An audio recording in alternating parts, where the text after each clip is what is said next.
누가 철학이나 헛된 속임수로 여러분을 노획물로 삼을까 조심하십시오. 그런 것은 사람들의 전통과 세상의 유치한 원리를 따라하는 것이요, 그리스도를 따라하는 것이 아닙니다. 그리스도 안에 온갖 충만한 진성이 몸이 되어 머물고 계십니다. 여러분도 그분 안에서 충만함을 받았습니다. 그리스도는 모든 통치와 권세의 머리이십니다. 아멘. 앉으시기 바랍니다. 우리 말씀을 위해서 기도 먼저 하도록 하겠습니다.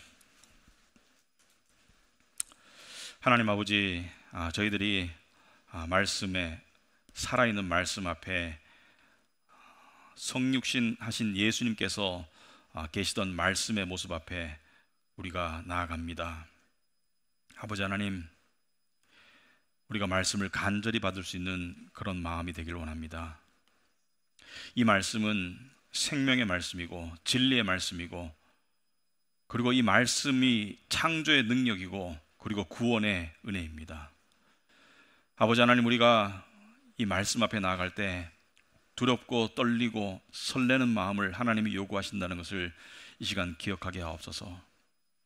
아버지 하나님, 우리의 마음을 추스려서 우리가 경외심을 가지고 말씀 앞에 나아갈 수 있도록 주님 도와주시옵소서. 아버지 하나님, 우리의 삶의 많은 부분이 말씀을 통해서 고침 받을 수 있고 고침 받아야 합니다. 그리고 말씀을 통해서 변화 받을 수 있고 변화 받아야 합니다. 왜냐하면 말씀의 변화와 말씀의 고침 없이는 우리는 비참한 인생을 살 수밖에 없습니다. 우리 스스로의 능력과 우리 스스로의 지혜로는 이 세상을 헤쳐나갈 수 없습니다. 심지어 우리 자신으로부터 우리를 구해낼 수도 없습니다. 끊임없이 스스로를 속이는 우리 육신의 작용을 우리가 분간할 수 없습니다. 말씀에 살아있는 능력이 우리의 마음의 생각과 뜻을 감찰하심으로 말미암아 우리의 생각을 하나님 앞으로 그리스도께로 복종시키고 데려올 수 있도록 주님 도와주시옵소서. 말씀을 깨닫는 지혜를 주시고 말씀을 전하는 능력을 주시옵소서. 예수님의 이름으로 기도합나이다. 아멘.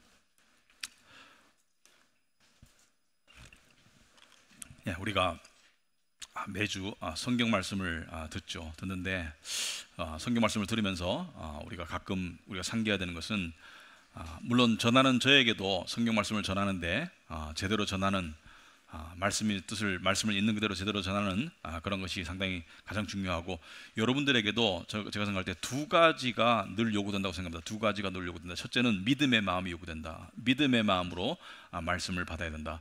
믿음의 마음으로 말씀을 받는다는 것은 이런 뜻입니다. 부드러운 마음을 말합니다. 부드러운 마음, 말씀이 심겨줄 수 있는 부드러운 마음.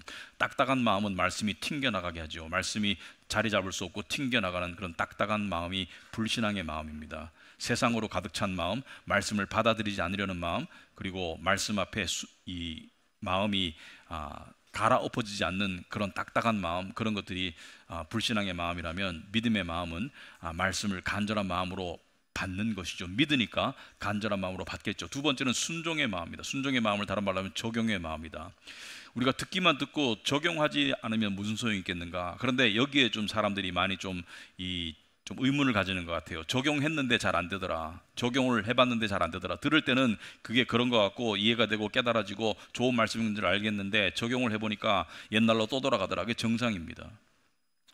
여러분, 이 세상에 어떤 고귀한 것이, 그것이 운동이든 예술이든, 예를 들어서 어떤 자기 전공이든지 간에 어떤 것이 한두 번의 노력으로 그것이 확 달라지던가요? 내가 운동선수인데, 축구선수인데 한두 번 필드에서 한두 번 두세 시간 연습했다 해가지고 축구 실력이 급상승하나요? 안 그렇죠. 적당한 연습을 해야지 유지할 수 있고요, 피나는 노력을 해야지 나아질 수 있습니다. 그래서 대부분의 경우는 유지하기 위해서도 상당한 노력이 필요하고요, 더 나아지기 위해서는 각별한 각고의 노력과 인내가 필요하죠. 말씀도 마찬가지죠. 신앙생활에 적용한다는 것은, 그러니까 지금의 상태를 유지하는 것도 사실은 각고의 굉장한 노력이 필요합니다.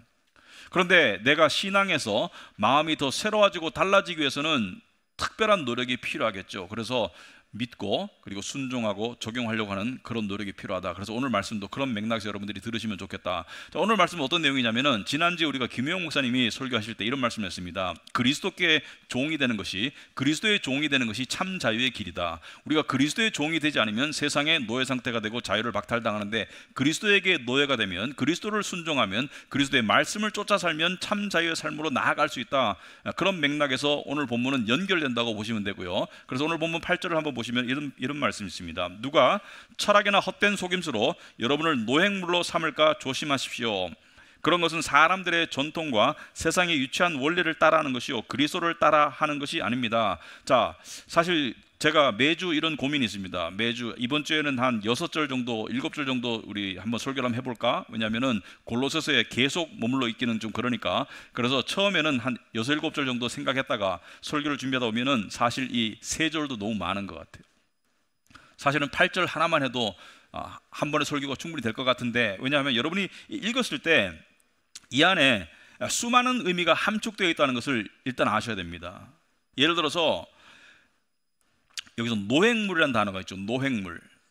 성경을 보실 때 이게 무슨 뜻인가, 구체적으로 어떤 의미인가를 우리가 물어보면서 생각하면서 우리가 성경을 읽어야 되겠죠. 그래서 도움도 필요하고, 그리고 성령님의 깨우쳐 주심도 필요하고, 때로는 주석도 필요하고, 설교도 필요한데, 노획물이라는 것은 포로를 말하는 거예요. 포로. 그러니까 포로 상태를 말하는 거예요. 그러니까 전쟁에 져서 포로 상태가 되는 것을 노획물이 된다고 말한다. 그래서 노획물이라는 것은 영어로 captive, 포로가 된다는 것을 말한다. 종이 된다는 것을 말한다. 노예가 된다는 것을 말한다. 지난주에 그리스도께 순종하면, 그리스도의 종이 되면 자유함을 얻을 수 있다. 그 반대되는 개념이 세상의 헛된 속임수, 철학이나 헛된 속임수를 따라가면 여러분들이 포로가 될 수 있다. 포로가 될 수밖에 없다. 이런 뜻이고요. 자, 그렇다면 노획물이 누군가가 우리를 세상의 포로로 삼으려고 지금 하고 있다. 조심해라, 이런 말이죠. 세상의 포로로 만들기 위해서 누군가가 지금 열심히 노력하고 있다. 이 누군가는 우리의 영적 원수인 사탄을 말합니다. 사탄은 세상과 육신을 통해서 우리를 자신의 노예로 만들려고, 포로로 만들려고, 심적 노예로 만들려고, 영적 포로로 만들려고 사탄은 끊임없이 활동하고 있고, 특별히 믿는 자들에게 사탄은 우는 사자처럼 그렇게 사람들을 노예로 사로잡아서 심지어 물어뜯어 죽이려고 하고 있어요. 여러분, 우는 사자라는 얘기를 들었는데, 제가 지지난주 성경 공부하면서 우리 성도님한테 한 좋은 그 장면을 하나 전해드린 게 있는데요. 사자가 짐승을 사냥할 때 작은 짐승은 그냥 바로 잡아먹지만 이 들소라든지 큰 짐승을 사자가 사냥할 때 어떻게 해요? 그 동물의 왕국에 나왔대요. 어떻게 하냐면 사자가 등에 올라타서 척추를 물어뜯는답니다. 척추를 물어뜯으면 그 큰 짐승이 주저앉게 되겠죠. 그러면 뜯어먹는 거예요. 그러니까 우는 사자처럼 다닌다는 것은 우리를 물어뜯으려고, 우리를 종의 상태로, 포로의 상태로 만들어서 우리를 죽이려고 사탄이 우는 사자처럼 으르렁거리고 다니고 있다. 그래서 우리를 노획물로 삼을까 조심하십시오. 그러면 어떻게 노획물로 삼는다는 것인가? 구체적으로 무엇을 통해서 노획물로 삼는다는 것인가? 어떤 경로로 노획물을 삼는다는 것인가? 헛된 속임수로. 그러니까 헛된 속임수를 통해서 우리를 포로로 삼으려고 한다. 여기서 이 속임수라는 것은 이런 거예요. 이 맥락에서 속임수라는 것은 이것을 얻으면 자유가 주어질 것 같은데 실제로 추구하다 보니까 노예가 되는 그런 상태. 그러니까 겉으로 볼 때는, 겉으로 광고하기에는 이것을 하면은 나에게 유익이 될 것 같은데, 긍정적인 플러스가 될 것 같은데 실제로 해보니까 내 것을 털리는 상태. 예를 들어서 요즘에 투자 사기가 많죠. 어떤 투자 사기가 많아요? 여기에 투자하시면 한 달에 10%, 30%, 1년에 100%, 300%의 수익을 주겠습니다. 이 말 자체가 말이 안 된다는 것을 아셔야 되는데, 많은 사람들이, 특히 많은 나이 드신 분들이 여기에 투자를 직접 해서 수백억, 수천억 사기 사건이 이번 달에도 2건인가 터진 걸로 알고 있어요. 제가 아는 것만 하더라도. 그런데 여기서 약속한 건 뭐예요? 투자를 하면 10%, 100%를 돌려주겠다는 것이죠. 그런데 실제로 투자를 하니까 원금도 뺏기고 빚을 지게 되는 것이죠. 그러니까 원래 기대했던 것은 투자 수익인데 실제로는 투자 손실과 빚이 발생하는 것, 이것이 헛된 속임수라는 거예요. 그러니까 속임수이기도 하고, 헛되다는 것은 기대 효과가 전혀 없고 역효과가 난다는 그런 뜻인데, 그렇다면 어떤 것을 헛된 속임수라고 말하는가? 바로 철학을 말한다. 철학. 누가 철학이나 헛된 속임수로 같은 말이에요. 철학이 헛된 속임수예요. 그리고 이 철학은 어떤 철학이냐면 세상에 유치하다, 그러니까 고귀한 것이 아니고 세상에 유치한 원리를 철학이라고 말한다. 그래서 여기서 말하는 철학은 우리가 알고 있는 이 philosophy, 이 그리스어로 philosophy, 영어 어원이 그 philosophy에서 나왔죠. philosophy라는 그 철학을 말하는 게 아니에요. 세상에 유치한 원리를 말하는 거예요.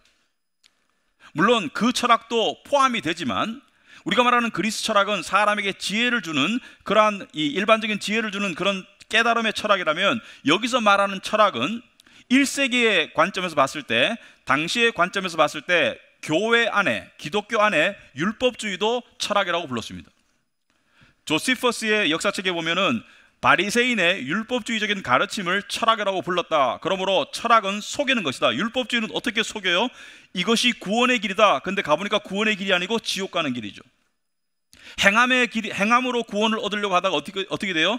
행함으로 구원을 못 얻게 되는 것이죠. 사람의 눈에는 바르게 보이지만 필경은 사망의 길인 것이죠. 그래서 바리새인들이 추구했던, 선포했던 율법주의가 실제로는 겉으로는 생명의 길인 것처럼 하지만 예수님께서 뭐예요? 이것은 멸망의 길이다, 이것은 사망의 길이다, 스스로 자기 구원을 얻으려는 이것은 불가능한 길이다. 율법주의도 철학이라고 불렀고요. 그리고 사교 집단, 그러니까 개인 종교의 이 사교 집단의 황당한 가르침도 철학이라고 불렀습니다. 그러니까 당시에 유행하던, 통용되던 일반적인 가르침을 필라소피, 철학이라고 불렀기 때문에 여기서 말하는 철학은 우리가 알고 있는 그 개념으로 이해하시면 안 되고, 당시에 어떤 의미로 쓰였는가, 유치한 세상의 원리를 철학이라고 하는 거예요.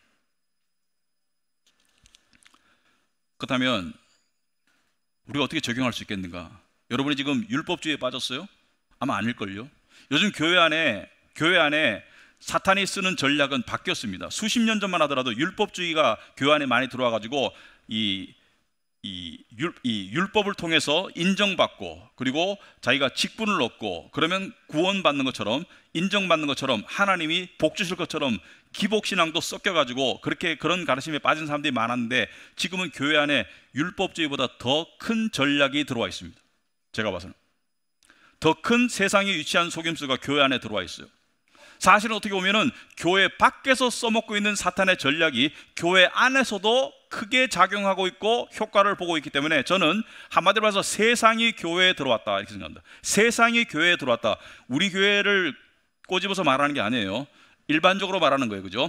세상이 교회 안에 들어와 있어요. 세상의 유치한 가르침이, 세상의 철학이 교회 안에 들어와 있어요. 헛된 속임수가. 그래서 이것을 얻으면 자유를 얻을 것이라고 우리를 유혹하고 속이고 있는데, 대표적인 것이 세 가지가 있다고 생각합니다. 세 가지가 있다. 첫째는 돈이고, 둘째는 성공이고, 셋째는 쾌락 또는 안락의 추구입니다.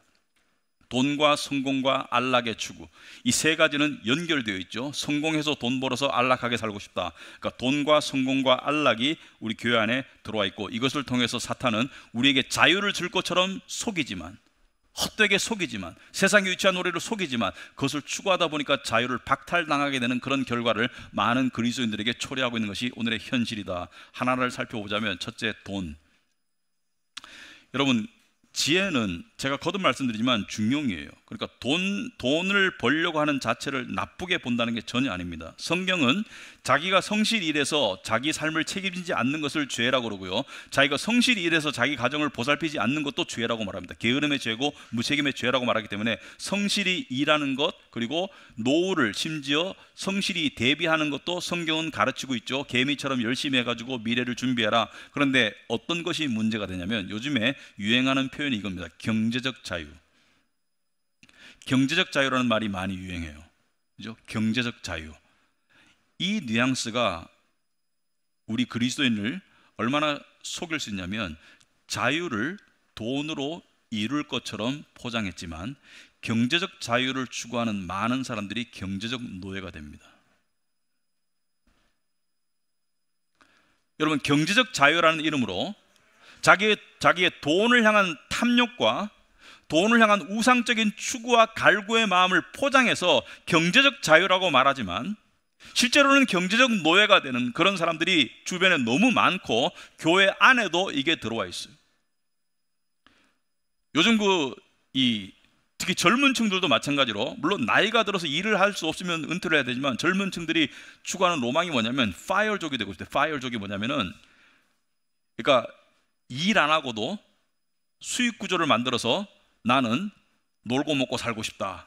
그래서 40대에 파이어족이 되고 싶다, 50대에 파이어족이 되고 싶다. 파이어족이 되는 것은 죄입니다, 성경적인 기준에서. 왜? 성경은 6일 동안 열심히 일하라고 그랬거든요. 성경은 일하라고 그랬거든요.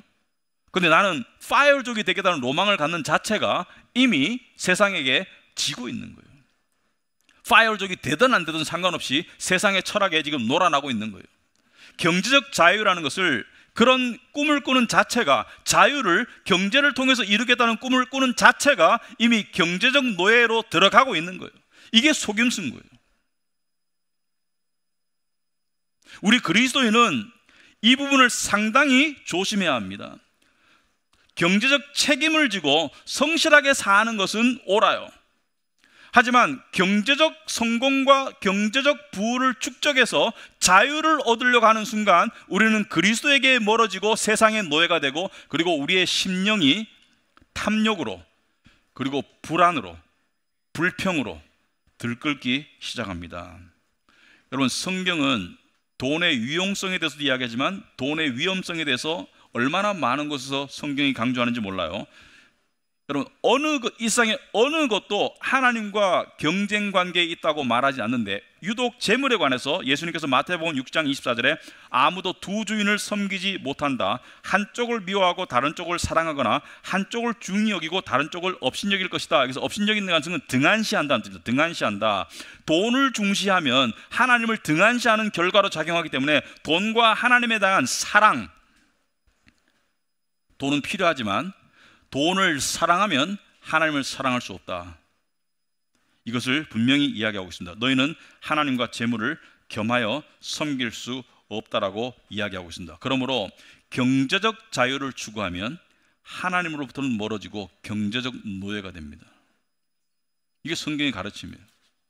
사실은 내가 돈을 벌려고 아둥바둥 하거나 성실히 살아가거나 벌어지는 돈의 양은 실제로 큰 차이가 없거나 성실한 사람이 더 벌 가망이 훨씬 더 높아요. 탐욕은 눈을 멀게 해서 잘못된 결정을 내리게 하기 때문에 큰 실패와 실수를 하도록 만들기 때문에, 어떻게 보면 성실하게 살아가는 사람이 돈은 더 많이 벌 수 있으나 큰 차이는 돈을 많이 벌고 안 벌고의 차이가 아니라 경제적 노예가 되느냐 아니면 그리스도를 쫓아가느냐의 차이가 되겠습니다. 이 부분을 상당히 조심해야 됩니다. 제가 요즘에 저녁에 전도서를 보고 있어요. 이게 읽다가 보니까 전도서를 읽었는데, 전도서에 돈에 관한 가르침이 너무 많이 나오는데 그 중에 하나가 참 재미있는 표현이 있어요. 전도서 5장 10절 보시면은, 돈 좋아하는 사람은, 이게 성경의 표현입니다, 돈 좋아하는 사람은 돈이 아무리 많아도 만족하지 못한다. 돈 좋아하는 사람은 돈이 아무리 많아도 만족하지 못한다. 부를 좋아하는 사람은 아무리 많이 벌어도 만족하지 못한다. 그래서 돈을 좋아하는 사람은 돈을 원하는 만큼 모아도 만족이 없습니다. 왜냐하면 목표치가 자동 상향돼요. 마치 기업의 실적과 비슷해. 기업이 실적 달성했다고 해가지고 자, 우리는 앞으로 평안하게 누리며 즐깁시다, 이런 기업은 없죠. 기업이 실적을 달성하면 다음 실적은 10% 올라가죠. 그죠? 자동 상향되죠.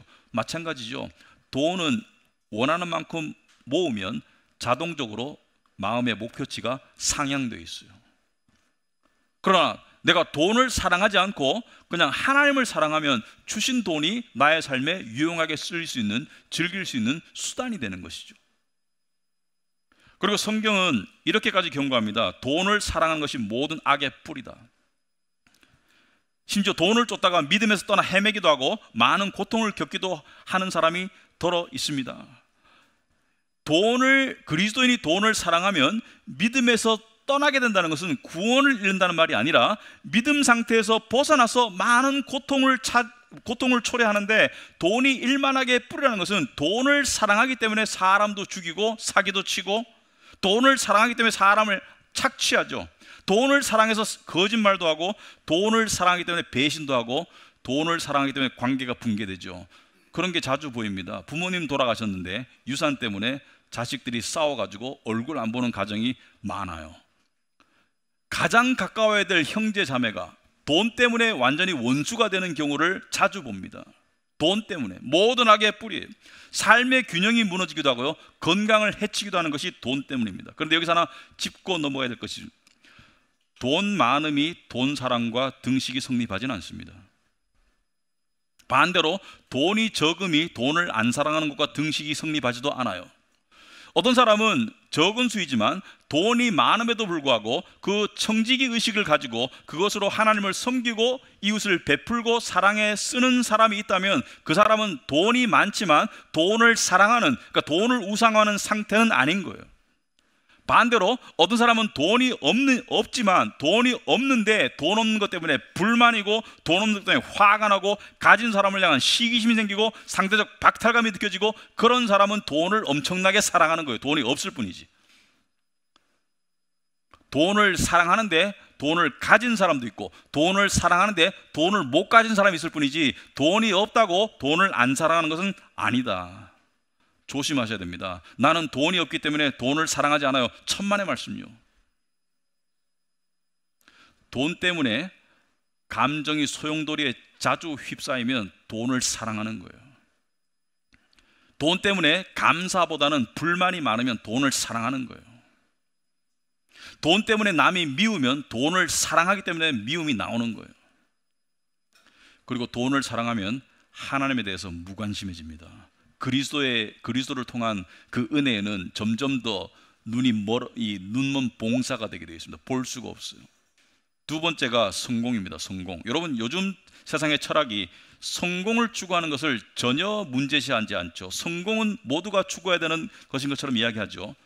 자, 그리스도인도 성공할 수 있습니다. 성공 자체가 죄가 아닙니다. 내가 성실히 내 일을 하다 보니까 또 그 성실 플러스 운도 따라야 돼요. 운이 따라서 내가 성공했어요.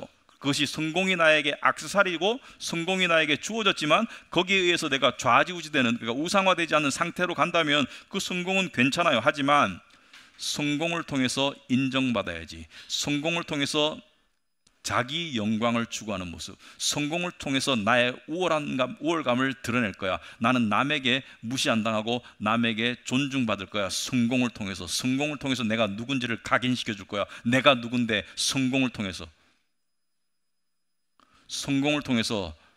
내가 나를 빛나게 할 거야. 그게 세상의 철학이고요. 교회 안에도 들어와 있어요. 하나님, 성공하게 해주세요. 하나님은 동기를 물으시죠. 왜?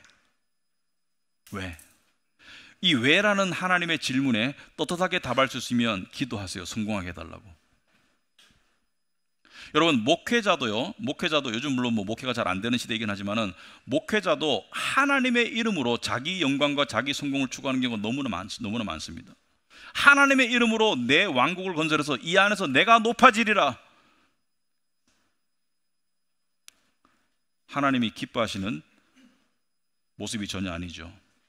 여러분, 이 성공이라는 것이 사실 대한민국 사람에게는 굉장히 강한 DNA로 작용하고 있습니다. 왜냐하면 요즘 2030은 그래도 소과가 많이 돼가지고 좀 다른 생각을 하실지도 모르겠는데, 이 조금 중년층 이상은 대한민국의 전통적으로 대한민국의 가장 일반적인 가치관은 이겁니다. 나의 성공을 통해서 부모님의 인정을 받는 것. 나의 성공을 통해서 부모님의 인정을 받는 것이 대한민국 사람의 전통적으로 가장 중요한 가치관이었어요. 그래서 자식 사랑의 이름으로 자식에게 성공을 강요하는 경우가 많았습니다. 그리고 성공한 자식을 통해서 자기 영광을 추구하는 부모도 많고요. 심지어 자기가 못 이룬 꿈을 자식을 위해서 이루고자 하는 부모도 상당히 많아요. 자식 사랑의 이름으로. 물론 자식이 성실하게 사는 것을 원해야 되고 가르쳐야 됩니다. 책임감 있게 사는 것을 원해야 되고 가르쳐야 되고요. 우리 그리스도인들은 자식이 신앙생활에 열심을 내는 것을 가르쳐야 됩니다. 당연한 것을 가르쳐야 되지만 자식에게 여러분이 성공을 강요하고 주입할 때, 성공을 닥달하고 주입할 때 그것의 동기가 무엇인지 한번 살펴보세요. 아마도 자식에게 지나치게 성공을 주문하는 부모의 동기는 자기 자신일 거예요. 자식을 위한다는 마음 깊숙이 자기 자신의 욕망이 감춰지기가 쉽습니다. 저는 자식을 키우면서 복음을 깨닫고 이런 걸 깨달아 봤어요. 복음을 깨닫고 하나님이 우리에게 하나님께서 우리에게 너 성공해라 이렇게 말씀하시는 거 봤어요? 너 성공해야 내가 인정한다. 성공해야 믿음이 좋은 거야. 믿음 좋은 사람은 성공해야 돼. 성경 어디에 그런 게 써 있어요? 없어요. 하나님 뭐예요? 너의 있는 모습 그대로 내가 너를 받아주고 내가 너를 받아들였고 내가 너를 사랑한단다. 열심히 살아가거라, 성실히 살아가거라, 사랑하며 살아가거라, 책임을 가지고 살아가거라, 정의롭게 살아가거라, 이렇게 말씀하시지 하나님이 어디에서 우리 보고 성공하라고 하시나요? 그런 말씀은 없습니다. 그래서 제가 자녀 양육에 적용을 해봤어요. 특히 둘째한테.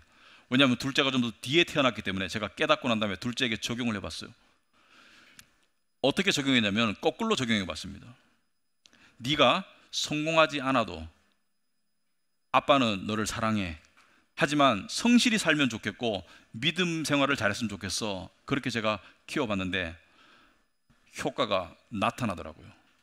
어떻게 효과가 나타났냐면 몇 년 전에, 한 7년 전인가 문재인 대통령 시절에 얘가 어느 날 갑자기 기뻐가지고 아빠 흥분했어요. 엄마 아빠 흥분했어요. 왜냐하면 최저임금이 올랐대요. 엄청나게. 얘는 지금 최저임금 생각하고 있는 거야. 그래서 당시의 꿈이 뭐냐면 GS25시에 근무하는 게 꿈이었어요. GS25시에 가가지고 거기 일하시는 아줌마랑 사귀고 친하게 지내고 하면서 GS25시에서 자기도 일하면 잘할 수 있을 것 같아. 근데 이 아줌마의 기본 임금도 올라갔지만 자기도 앞으로 꿈이 GS25시이기 때문에 GS25에 일하기 때문에 자기의 월급도 올라갈 걸 생각하고 막 들떠 있더라고요. 그래서 제가 물론 GS25에서 일할지 안 할지 모르죠. 그렇지만 제가 그때 얘는 행복도가 많이 높겠구나. 왜냐하면 기대치가 안 높으면서 그렇다 해가지고 열등감이나 이런 것도 없어요. 특이해요. 왜냐하면 우리 집 가훈이 이겁니다. 오르지 못할 나무는 지나가라. 쳐다보면 부럽다. 지나가. 하도 이렇게 얘기를 하니까 애들이 주입이 됐는가 봐요. 효과가 나타나더라고요. 왜냐하면 안 그래도 우리나라 사회에서 성공해야 된다는 그 메시지를 얼마나 많이 우리 아이들에게 전달하겠어요. 거기다 부모까지 가세해가지고 그렇게 하는 것은 아이를 죽이는 거예요. 그렇다 해가지고 내 자식이 잘못되기를 바라진 않죠. 성실히 하다 보면 잘 될 수도 있겠죠. 그러나 잘 되고 안 되고가 인생의 절대적인 딜 브레이커는 아니라고 생각합니다. 그래가지고 그렇게 제가 말을 했었죠. 여러분, 복음을 믿게 되면 하나님이 우리가 능력이 있어서 우리가 어떤 그 성공적이라서 우리가 이 생산적이라서 우리를 사랑하시나요? 전혀 아닙니다. 전혀 아니에요. 하나님은 우리의 무능함에도 불구하고 우리의 비생산적인 그런 모습에도 불구하고 우리의 죄악스러운 모습에도 불구하고 우리를 사랑하시죠. 하나님은 우리에게 성공으로 닥달하시는 분이 아니에요. 하나님은 사랑으로 우리를 이끄시는 분이에요. 세 번째, 마지막으로 안락을 추구하는 것. 여러분, 요즘에 그 세상의 철학이 그것이죠. 내 시간, 내 공간, 내 자유, 내가 누리고 싶어, 나를 위해서만 쓰고 싶어, 남는 시간을 나를 위해서 쓰고 싶고, 내 쉬는데, 내 즐기는데, 그것이 뭐가 잘못인데, 이렇게 말하는 사람이 많아요. 여러분, 안락은 게으름입니다. 성경은 그것을 자유라고 부르지 않아요. 예를 들어서 두 아이가 피아노학원을 다녀요. 피아노학원을 다니는데 한 아이는 피아노를 열심히 쳐요. 근데 한 아이는 나는 자유롭고 싶어, 이 고된 피아노 연습에서부터 자유롭고 싶어, 그래가지고 맨날 자유를 누렸어. 10년이 흘렀어요. 한 아이는 바이엘도 못 쳐. 근데 한 아이는 쇼팽을 자유자재로 칠 수 있어. 쇼팽을 자유자재로 연주할 수 있는 자유와 바이엘도 못 치는 그 게으른 자유와 어느 것이 더 값진 자유인가요? 나에게 주어진 시간으로, 나에게 주어진 물질로 내가 하나님의 뜻에 따라 섬기고 내가 봉사하는 그 자유와 할 수 있는 자유와 할 수 없는 자유는 어느 게 더 값진 자유인가요? 안락을 추구하는 것은,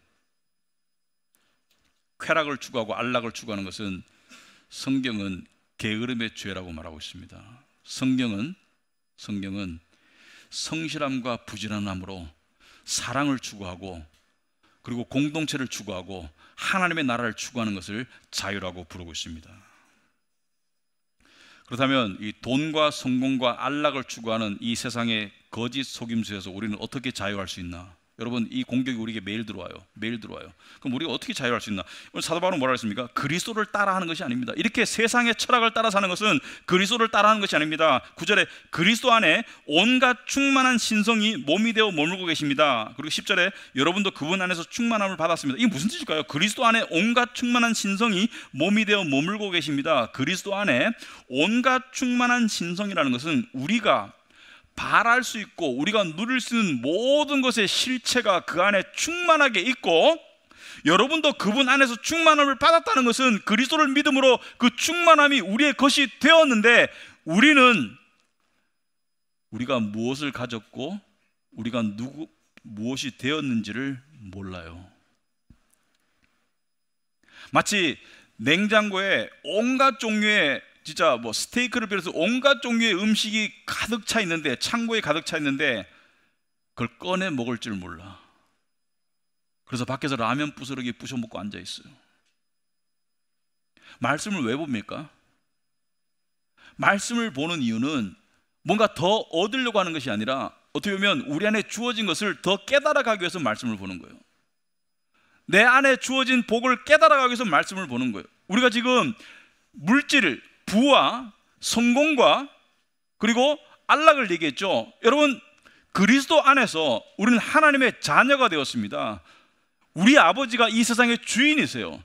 이 세상의 모든 재물은 다 헛되게 다 없어질 것이고, 우리는 빈몸으로 와서 빈몸으로 돌아가지만 우리는 영원한 하늘나라를 유업으로 받을 그런 상속자가 되었어요. 우리는 부자가 되었습니다. 이미 이것을 믿는 믿음 속에서 우리의 마음이 진정으로 부유해질 수 있어요. 그리스도 안에서 우리는 하나님의 자녀가 되었고 하나님의 나라를 유업으로 이어받을 부자가 되었죠. 두 번째, 성공. 여러분, 이 세상에서 가장 중요한 성공이 뭐예요? 요즘 전도서를 읽고 있는데 전도서는 이렇게 해요. 지혜로운 자든 미련한 자든, 이 세상에서 부자든 가난한 자든, 그게 무슨 의미가 있냐? 나중에 다 죽는데. 전도서는 이렇게 말해요. 나중에 다 죽는데 무슨 의미가 있냐? 여기서 아니, 지혜를 가지고 산들 무슨 의미가 있냐? 다 죽는데. 이 세상에서 우리에게 정말 필요한 성공은 우리는 절대로 이룰 수 없는 사망을 이긴 승리의 성공이에요.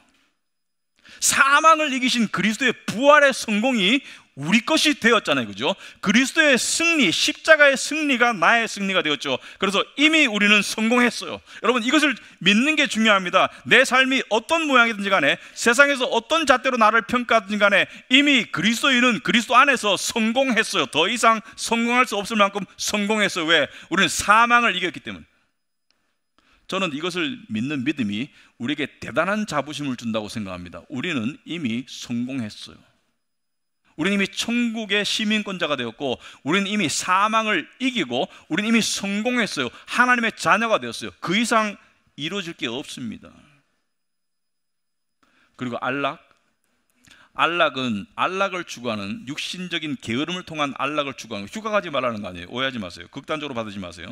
안락만을 추구하는, 나의 편안함, 나의 시간, 나의 공간, 나를 위해서만 최대한 쓰고 싶은 이 안락을 추구하는 것이 게으름과 이기심의 종이라면 우리는 뭐예요? 믿음의 안식에 들어갈 수 있다.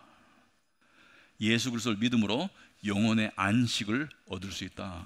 그리스도께서 내가 너를 쉬게 할 것이다 약속하셨죠. 말씀을 왜 봐요, 여러분?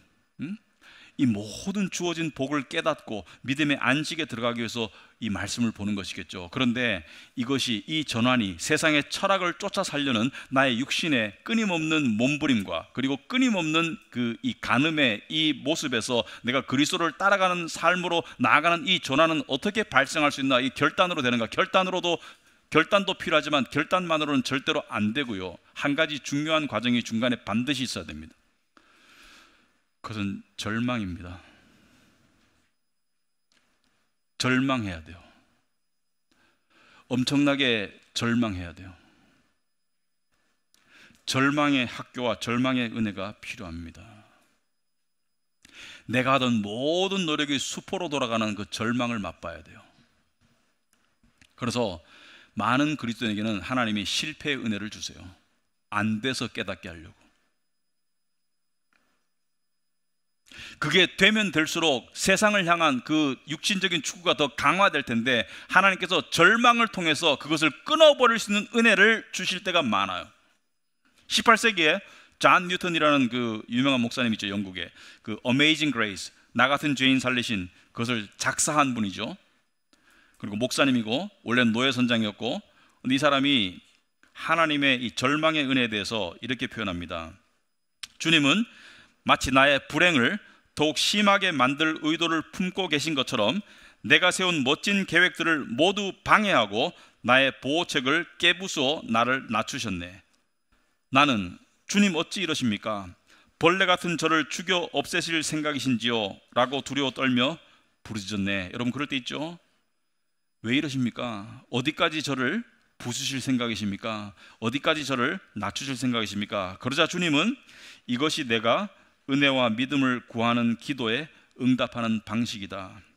이런 내적 시련을 통해 너를 자아와 교만으로부터 자유롭게 하고, 자아와 교만으로부터 자유롭게 하고, 세속적인 즐거움을 위한 너의 계획을 깨뜨리는 이유는 네가 내 안에서 너의 모든 것을 발견하게 하기 위해서다. 여기서 말하는 내 안에서는 주님 안에서, 그리스도 안에서 모든 것을 발견하게 하기 위해서 너의 세속적인 계획을 내가 깨부수고 있다. 여러분 일이 안 풀릴 때 있죠? 원하는 건 전진인데 후퇴로 결과가 나올 때가 있죠? 그것을 낭비하지 말기 바랍니다. 절망의 학교를 가셔야 돼요. 절망의 학교를 제대로 가야 돼요. 제대로 가야지 주님 안으로 나아갈 수가 있습니다. 주님의 충만함으로 나아갈 수가 있습니다. 그러므로 세상의 이 거짓 가르침에서 돌아선다는 것은 사실은 스스로에게서 돌아서는 거예요. 스스로의 생각, 스스로의 고집, 스스로의 욕심, 스스로의 자기 영광 추구, 스스로의 죄악의 웅덩이에서 빠져나오는 거예요. 그 스스로 못 빠져나옵니다. 그래서 절망이 끝까지 가면 이제 주님께 손을 내밀어요. 나 혼자 어쩔 수 없다고, 도와달라고. 심령이 가난한 자는 복이 있나니가 내 삶의 현실이 되는 순간이 올 수 있습니다. 사람에게 가장 어려운 게 뭔지 아세요? 내가 가지고 있는 인생 철학이 잘못됐다는 것을 인정하는 거예요. 내가 가지고 있는 인생 철학이 잘못되었다는 것을, 그것을 볼 줄 아는 것도 은혜이지만 그것을 인정할 수 있는 것은 더 큰 은혜이고, 거기서 돌이킬 수 있는 것은 스스로 절대로 못합니다. 하나님의 은혜가 필요해요. 가난, 실패, 그리고 고난을 두려워하지 마세요. 예수님은 전혀 부자가 아니었죠. 머리 둘 곳이 없었죠. 예수님의 삶이 성공적이었나요? 힘들었고, 그리고 복음 전파에 많은 사람들이 등을 돌렸고, 남들이 다 아는 그 흔한 결혼도 안 하시고, 젊은 나이에 십자가에서 억울하게 비참하게 죽임 당하셨죠. 세상적인 눈으로 봤을 때는 완전한 실패죠.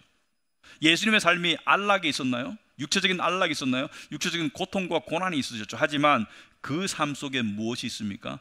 하나님을 온전히 기쁘시게 하고 모든 죄인을 구원할 수 있는 은혜가 쏟아져 나왔죠. 하나님께서 때때로 우리를 낮추시고 좌절시키실 때 십자가를 생각하시기 바랍니다. 하나님의 뜻은 십자가가 끝이 아니에요. 결국 부활이에요. 예수님을 하나님께서 높이셨죠. 당신의 우편에 앉으시는 영광을 주셨죠. 여러분을 낮추실 때 그 낮추심의 하나님의 뜻을 안다면 거기서 너무 심히 좌절해서 하나님을 찾지도 않는 불신 상태로는 못 갈 겁니다. 오히려 주님, 주님의 뜻이 무엇입니까? 절망의 은혜를 깨닫게 하옵소서. 그런 기도를 할 수 있기 바랍니다. 이 세상의 것들을 아무리 가져도 믿음이 없으면 결국 다 헛것입니다. 우리 인생의, 그리스도인의 인생의 근본적인 문제는 무엇을 가졌느냐 못 가졌느냐가 아니에요. 결국 믿음이 있느냐 없느냐의 문제예요. 믿음을 가지면 모든 것이 해결되고 모든 것이 풀리고 모든 것이 납득이 되는 순간이 반드시 올 거예요. 그러므로 여러분의 삶 속에 힘듦이 있습니까? 여러분의 삶 속에 뜻대로 안 되는 게 있습니까? 하나님의 변장된 은혜일 가망이 많습니다. 뭔가 일이 안 풀리고 계속 꼬일 때가 있습니까? 하나님께 더욱더 다가가세요. 절망을 더욱더 느끼세요. 밑바닥을 치세요. 그래서 자아가 깨트려지고 그 자아에서 그리스도께로 돌아가는 그런 은혜가 우리에게 있기를 바랍니다. 기도하겠습니다. 하나님 아버지, 참으로 하나님의 오묘한 진리를 생각하고 또 말씀을 생각할 때 머리를 숙이지 않을 수 없고 마음을 조아리지 않을 수 없습니다. 아버지 하나님, 우리 육신은 이렇게 해야지 내 삶이 행복할 수 있다라고 계속 외치지만 하나님은 그 길은 아니라고 말씀하십니다. 오히려 그 길에서 돌이키라고 말씀하십니다. 세상의 것들을 통해서 자유를 얻으려는 우리의 허망한 생각과 세상의 속임수에 계속 속아 넘어가는 우리의 미련함을 용서하시고 우리가 눈을 들어 하늘을 볼 수 있도록 주님 도와주시옵소서. 우리를 불쌍히 여겨주시옵시고 긍휼히 여겨주시옵소서. 예수님 이름으로 기도합나이다. 아멘.